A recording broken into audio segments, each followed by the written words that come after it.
and foremost, obviously you guys got the Victor Wembanyama news. Okay. A lot of people actually messaged me and was like, dude, why haven't you talked about the Wembanyama? What was that? Okay. Black Ops 6. Why did I get a notification for Black Ops 6?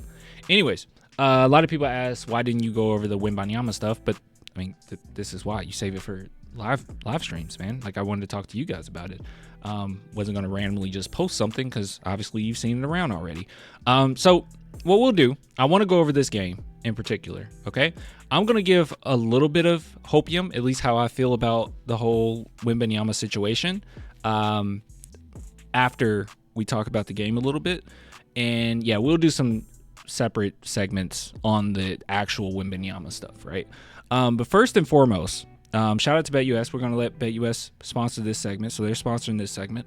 So we'll talk about the game, talk about BetUS briefly, and then I'll take a look at what the chat has to say, and then my overall thoughts about the team going forward. So this game, I said this last live stream, or was it last live stream? Or yeah, it was last live stream. It was yesterday, actually. That I said that the Spurs are still going to win games. I thought that they would win this game, even though we knew Wemby wasn't playing. Now, we didn't know how severe it was. It just said illness at the time. But I still thought, yeah, Spurs could win this game. We're just a pretty good matchup going against the Suns, so it's just nice for us. And yeah, I knew that we would more than likely outplay them, right? So that's what the Spurs did. They outplayed them. They played tough.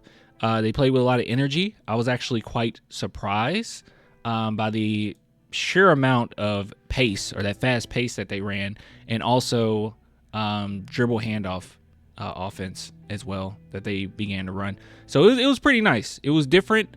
Not something that we were accustomed to this season, but hey, when Wemby's out and you know that he's out, you have to adjust, and I think Mitch Johnson and the coaching staff did a really good job of that. So overall, they played very well, I think. Still not the biggest fan of not playing your roster, right? Like, we're still doing that. Not the biggest fan of this starting lineup. Now, I've been very adamant about that. But at the end of the day, we got to see Biyombo, which I was a little confused by, guys, because wasn't he on a 10-day contract? 10 days would have already been up. I don't know. Maybe we got some misinformation there. Maybe someone in the chat can explain that. But anyways, everyone played very well. I have actually no critiques on anybody. Like, I know you're probably waiting for me to say, well, Keldon Johnson's defense is always bad. It just is what it is. But at the end of the day, I thought he played really well. I thought he outplayed the Suns in every facet, and with the Suns going small ball, he was really able to, take over. So we won't get this every game, but it's nice to get it in a game like this. And obviously we needed him. So everyone played super well. De'Aaron Fox, this is what we're going to see. This is going to be a trend. He's going to continuously finish games. Now, like I said, I'll talk about what I think the Spurs should do, or what might end up happening after we talk about this a little bit. But right now, for the time being, he's our finisher, and he definitely finished strong. He was able to just get whatever he wanted on the court. The only player I think today that didn't play as well, it was a few players that didn't play as well offensively, was Devin Vassell, Harrison Barnes, and Chris Paul. But Chris Paul still had 10 assists, and that was really good. So I saw a few people kind of worried about Devin, and I saw this sentiment around Twitter of people saying, it's time for you to prove that you belong here. It's like, guys, the San Antonio Spurs, I think, have kind of made up their mind as far as who's going to stay and who's not. I don't think that there's anything that Keldon Johnson can do over the course of the next, several weeks for the Spurs to change their mind on who he is as a player and how he stands. Like, he's pretty far. He's still young. All of them are young, but he's pretty far in his career. Devin Vassell, we know what he is, right? So I don't think there's anything he can do that just convinced the Spurs, right? We know that he's streaky. At the best, at minimum, he is a, third best scorer, fourth best scorer, or whatnot. So the Spurs know where he stands. I don't think that that's something where he has to prove himself or anything. They know where Sohan stands. He's super young, great defender. I don't think anyone on this team right now is like fighting for a spot, right? I think everyone as far as where they are with the team is kind of set in stone. And I think the Spurs already have an idea of what they want for the future and what's going to work. So I think that that's just a bunch of baloney, right? I don't think that that's true. But, you know, I did expect them to play hard, and they're going to continuously play hard. And, you know, a lot of people just instantly believe that we're going to lose a bunch of games because we don't have Wemby, but I don't think that's necessarily true, right? Now, what's going to help us lose games is not having a center. I mean, let's just be real, okay? Not really having a legitimate center. Biyombo was great, but, you know, he's a little undersized, let's be honest. And we don't have another center other than him, right? You had Sohan run center a lot. We're going to see plenty of that. And, yeah, that's what's going to help us lose games. But if the Spurs can manage to keep games close, I have no doubt in my mind that De'Aaron Fox could probably, not alone, but, you know, playing him quite a bit in the fourth, he could probably finish off, you know, 6 out of 10 of those games that are close. So, you know, Spurs are still going to win games. I don't think that this is a necessary, like, huge tank going forward. But I loved it. I loved this game. I thought they played hard. Kevin Durant looked really uncomfortable whenever Sohan was guarding him, so that was nice to see. Julian Champagnie, I don't think any of us necessarily overrated his defense, right? It seems like most of us are kind of like, oh, he's a good defender or average defender. Some people say he's a bad defender. I think he's slightly above average, especially for a player coming off the bench and what you get for his type of archetype. But, you know, he did okay, but I did see him get beat more often than not. And that's not good. That's not good to see sometimes, you know. Champagnie is a decent defender. Yeah, he's a decent defender. Like I said, slightly above average defender, I think. Vassell is a poor man Fox. Very similar game. Not really. Not really. Like, Devin Vassell, he's nowhere near a finish. Like, De'Aaron Fox is straight up downhill, phenomenal finisher. Now he's a 3-level scorer, right? But, like, he's a downhill finisher. That's his bread and butter. Devin Vassell is not that. I would like for him to be that, but he's not that. More 3 than D. Are we talking about Julian Champagnie or Vassell streaky? Yeah, he's streaky. But his game is not like Fox's at all. Vassell definitely likes to take outside shots more than going downhill. Fox is a blur. It was so many times that I got frustrated, and this is why I don't like the starting lineup, right? So many times I got frustrated where Fox would get the ball, take the ball down the court. He would speed up the pace, but then he would slow it down because he has Chris Paul. And then he would give it to Chris Paul, and then we run a half court set. And it was like, you could have very well got a foul or finished right there. Like, you had an open lane, but we slow down because the way these two play are just different. It's just different. It worked out today, but I'm still worried about it. Fox first step is insane. It really is. But anyways, overall, if you want to know, how the Spurs did versus the Suns, just team to team, head up right here. Let's see. We had a slightly better field goal percentage, not much. Slightly better 3-point percentage, not much. Same free throw percentage, just about. Well, we went 17 for 22. They went 17 for 20. Rebounds, we had more rebounds, so like I said, we did outplay them. Assists, had a couple more assists. It was pretty similar. Steals, we had 13 to their 6. Blocks, we had 3 to their 4. Oh, it's weird seeing block numbers this low. I'm not used to that. I don't like that. Rookie of the year. No, it's still doing that. Celebrating his first hold on. All-Star selection. Why is it still doing that? I don't get that. Thank you so much for the super chat. Good Spurs win to celebrate Clan's 56th birthday. What? Dang. 56? What? Is it your 56th birthday? I got to turn this down, man. I can't be letting old head Clan. I know. What the heck? Anyways. 56th birthday. Anyways. Total turnovers. We had much less. Let's see.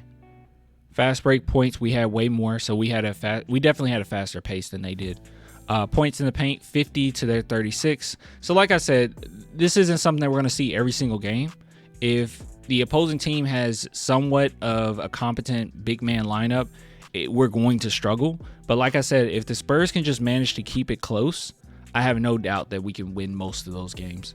So we'll see. We'll see what comes. But overall, I was really happy with this win. I thought that it was a good game overall. I thought we played hard, and I already kind of expected us to win it. And going forward, before we talk about that, really quick, big shout out to BetUS for sponsoring this segment. So got quite a few things here that you can go over, like regular season win futures. You got some NCAA stuff. Honestly, I'm actually curious about the Cooper Flag one. NCAA specials with Cooper Flag. Which team will select Cooper Flag?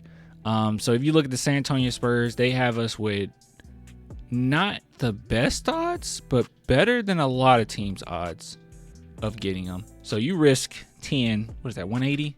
Yeah, you risk $10, that's $180 if the Spurs were to get Cooper Flag. So if you guys are interested at all, head on over to BetUS, check it out. You'll receive 150% bonus on your first deposit, 125% bonus on your second and third deposits, up to $2,000. And that is, it's not only, but you need to use promo code YouTube150, okay? Use promo code YouTube150, and that will hook you up, okay? YouTube150. All right, let's see. Back to the game. And I want to tell you my overall thoughts about the future of this team. So we know that Wembanyama is out for the season, right? With a blood clot in his right shoulder.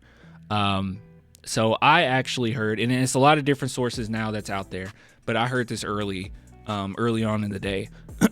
And this is, take it for what you will. I know a lot of people will say, look, you're just on YouTube, you don't know anything. What are these sources or whatnot? But I have some pretty good, like really good. Okay? Like really good. And actually, it's serious. They wanted to make sure that he was okay, he was good to go. But at the end of the day, they're actually super optimistic going forward. So they really do believe that he'll be fine next season. They caught it early. And at the end of the day, you know, he's going to be all right. That's the main gist of what I got, is that he's going to be fine, and the Spurs are taking care of it, and he's good. He's good to go next season. So I didn't want it to happen like this, because I kept saying this to you guys over and over and over. Some people were like, "Oh, you jinxed it." I didn't want Wemby to play over the summer, and I also alluded to maybe once he gets to those 65 wins or 65 games played, that we could just sit him for the rest of the season. That's what I thought was best, especially when we noticed how he was out of breath so often. Like even in the All-Star game, we were like, oh my goodness, like he's out of breath already. He was out there for like 5 minutes, right? So everyone was noticing this, and I was thinking that, hey, you can sit him. This is a really good draft coming up anyways. De'Aaron Fox, he can get the surgery on his hand, which that might still be a possibility going forward. So we'll just see what the Spurs do there. But just overall, I just thought that maybe that's the route they'll go in. But now he's going to sit, and you know, this could take 3 to 6 months of blood thinners from what I've heard. So if that's the case, then that means he is not playing, right? He is not playing in the summer. He is going to have to miss out on the summer. But this would be a good opportunity for him to get the conditioning right, for them to get on top of this blood clot, make sure that he's good to go, and at the end of the day, we'll be all right. Okay. So I know I've seen a lot of people bring up Chris Bosh, saying, well, Chris Bosh had it and that ended his career. Chris Bosh, was later on in his career, and you know, you can also look at positive stories, right, that came from it. Brandon Ingram, I believe, is a player that recently had this issue and ended up being totally fine. So it's not necessarily, you know, complete doomerism, right? As far as the Spurs organization is concerned, they are super optimistic. Everything I've heard, super optimistic. It's going to be fine. And we know how the Spurs medical staff is. They got on this quickly. They want to make sure that he's good to go, and we'll be all right. Okay, so I know that it's a bummer not to see any more Wemby this season, but number one, I think that it's now that we know the illness, it's definitely for the best. Number one. Number two, this was a weird season to begin with, especially with the Popovich stroke. Just some crazy stuff going on this season. Number three, this doesn't necessarily mean that the Spurs are going to lose the rest of their games. I think that we still have a pretty talented group. Adding De'Aaron Fox guarantees that we're going to get more wins than maybe you even expect. And number four, if they do elect to go ahead and sit De'Aaron Fox, that's fine as well, because we'll end up getting 2 great picks in this upcoming draft. So regardless, I don't think this is anything to panic about. I don't think this is anything to be upset about.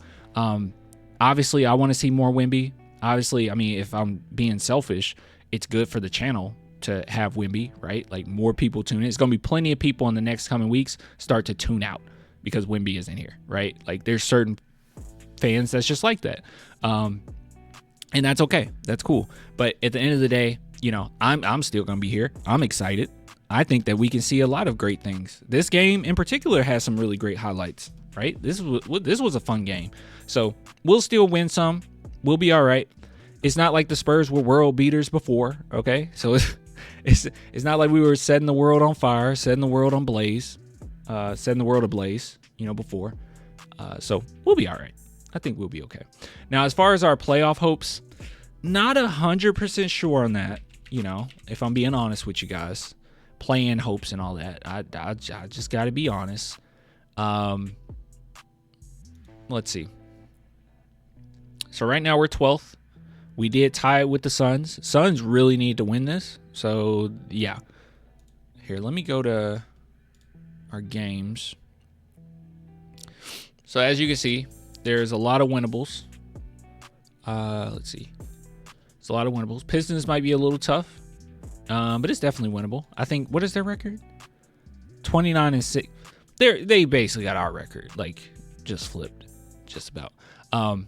So yeah, so Pistons, that could be a win. Pelicans might be. Pelicans. Okay, are they on a? Okay, they're not on a winning streak. Who am I thinking of that's on a winning streak right now?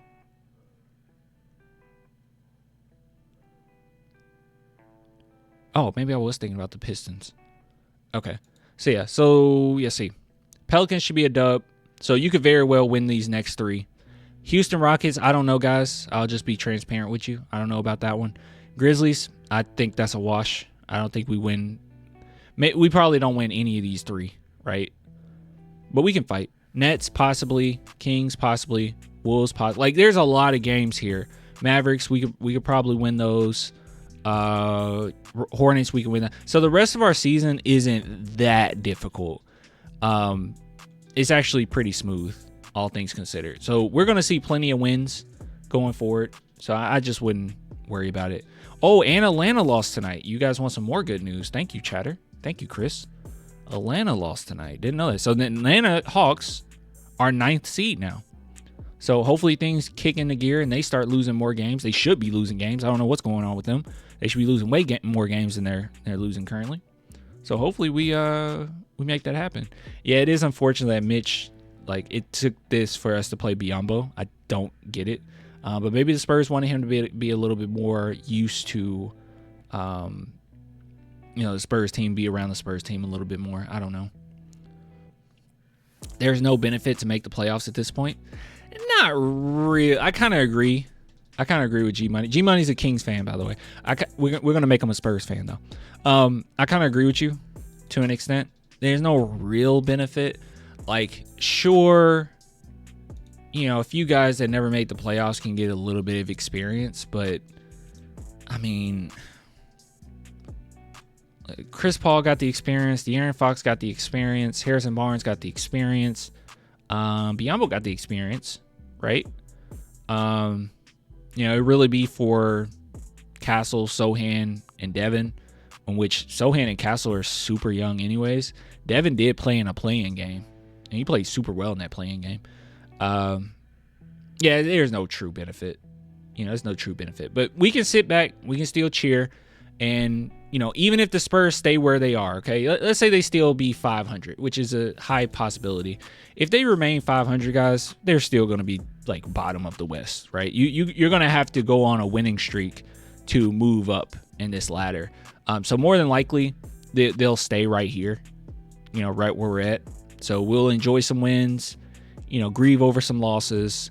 But at the end of the day, we'll have a really nice pick. And then hopefully we have the Atlanta Hawks constantly losing so we can get even a better pick from them. Claim the underperforming current Spurs players that are not cutting it needs to play better because they can't rely on Wemby.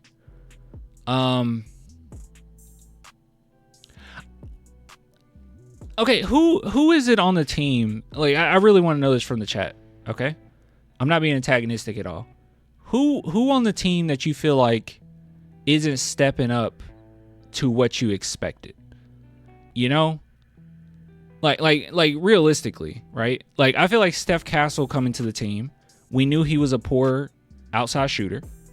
We know that he's a better shooter than we might expect, or a lot of people expected, but like, no, he's one of the worst shooters in the NBA. I think he's the worst shooter in the NBA. Keldon Johnson, terrible defender, but you're gonna get spark plug moments, right? That's what you got this season. Maybe, shooting has been worse than normal, but he's streaky, always has been. Jeremy Sohan, I just expected a gradual improvement, and I think that he's actually blown my expectations, out the water, because I wasn't expecting his field goal percentage to jump 10%, and I wasn't expecting his 3-point percentage to jump at all, really. I thought maybe 8%. And I know he's not taking that many threes, so there's that. But overall, all of his statistics have improved. I just don't know Devin Vassell. Okay, but Devin Vassell has always been inconsistent.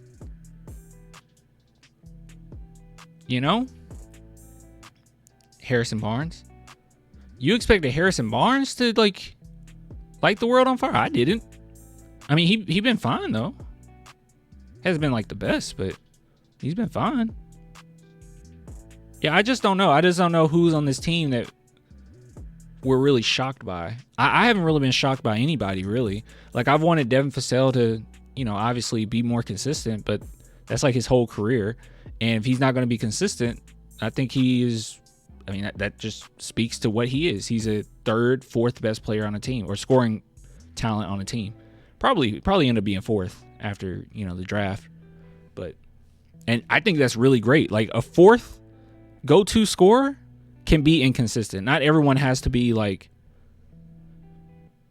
Steph Curry out there. You know what I mean? Just like we're critical on Keldon, we got to be critical on Vassell.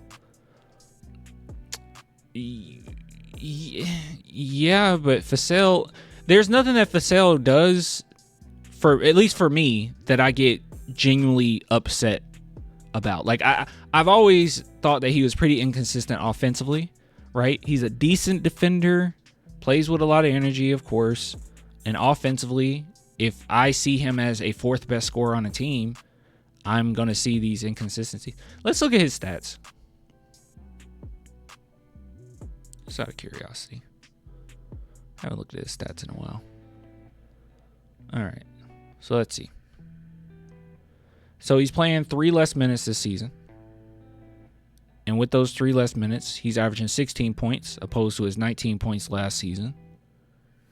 Field goal percentage is way worse. It looks like he's gone back to a couple seasons ago where he was 44%. Now he's still around that 44%. 3-point percentage isn't as best as it has been throughout his career, but it's a couple percentages down from last season. Rebounding's the same. Assists changed, but obviously that's obvious reasons why his assist numbers would change. And then steals, same.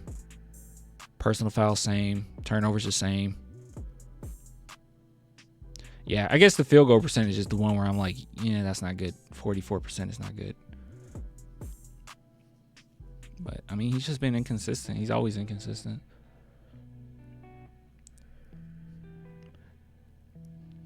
I feel like you can still get a lot of value from Vassell as long as he is like the fourth best scorer on the team. Third or fourth. Vassell is better than his stats show. He's making all of his own shots. Yeah, I would like for his shots to come a little easier, honestly. And one thing about him too, and this is why I think that he's a third or fourth like scorer on a team, probably fourth, is there's too much prying things out of him, right? He doesn't just go out there and aggressive 24/7, or he doesn't go out there with the mindset like I'm going to attack, I'm going to score. And a lot of times, it seems like the coaching staff has to like instill that in him, or his teammates have to instill that in him, like, hey, go get a bucket. Like, we need you to go get a bucket. And players like that are typically good fourth options, third options, but they're not a good first or second option, and that's okay. I guess I'm just not that down on Vassell because how talented he actually is, I just want to see this team with more talent around it and then kind of see where he fits. The reason why I get so skeptical of Keldon is because not only is his shooting some of the worst in the NBA, and it's like he's in the category with young players, really young players, as far as how bad his percentages are. But also his defense just hasn't improved, and it's just really bad. So there's like some genuine bad there. I feel like with Vassell, the worst part about him is inconsistent shooting, which if you get a little bit more talent, I don't think it's that much of a problem to be an inconsistent shooter at third or fourth scoring option. I don't know if that's a crazy take or not. I just don't. When you put him in the forefront and you're like, okay, you have to be our best scorer, you have to be our second best, it's going to be pretty ugly sometimes. Inconsistent can kill in the playoffs. Sure. But if you're a fourth option, you don't have to score. Like, it's not like, it's not like Green for us was consistent all of the time.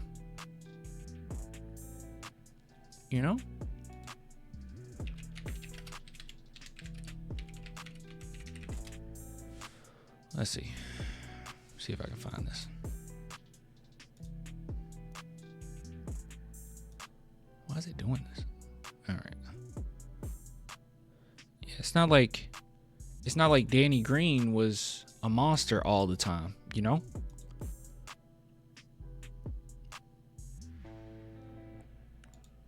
you want to go 2013, but we can go 2014. Let's go 2014 Spurs playoffs. Let's just look at some of these stats.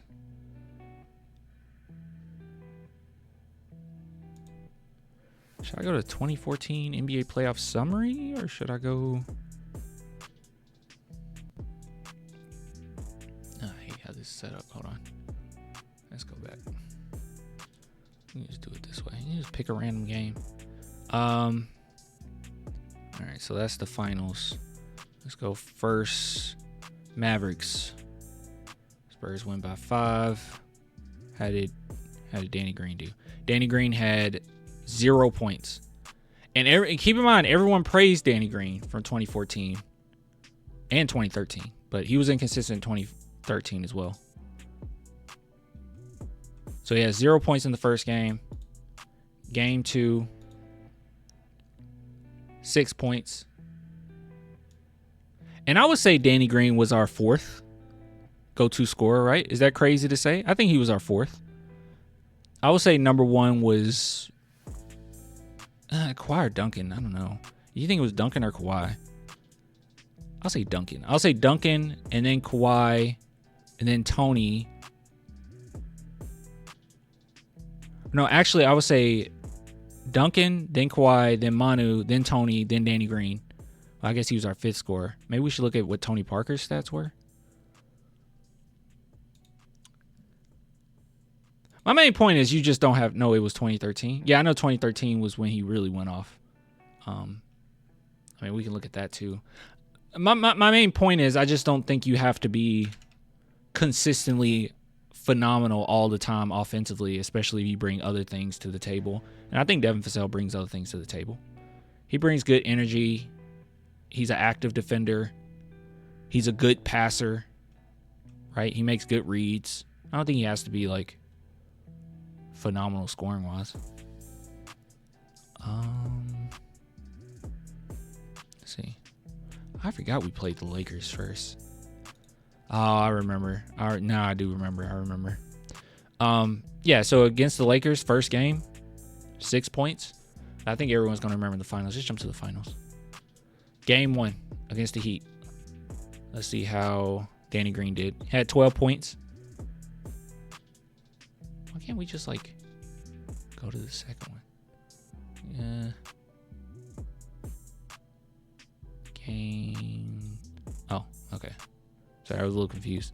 Game 2. He had 17 points. He did kill it that game. Let's look at game 3.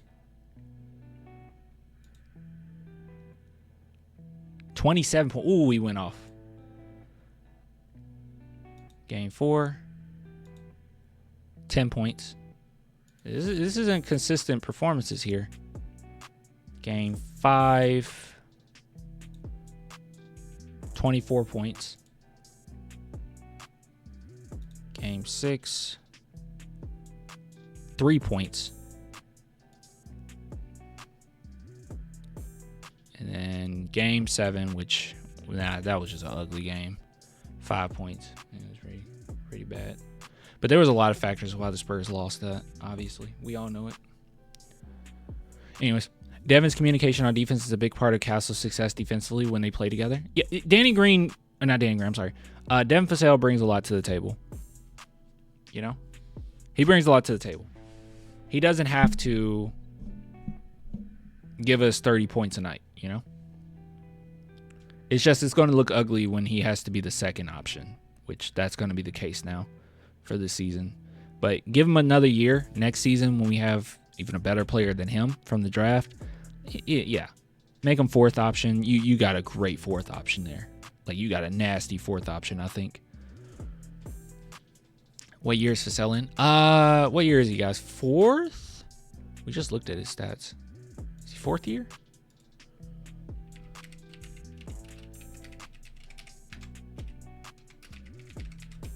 Year 5? Yes, fourth? Let's see.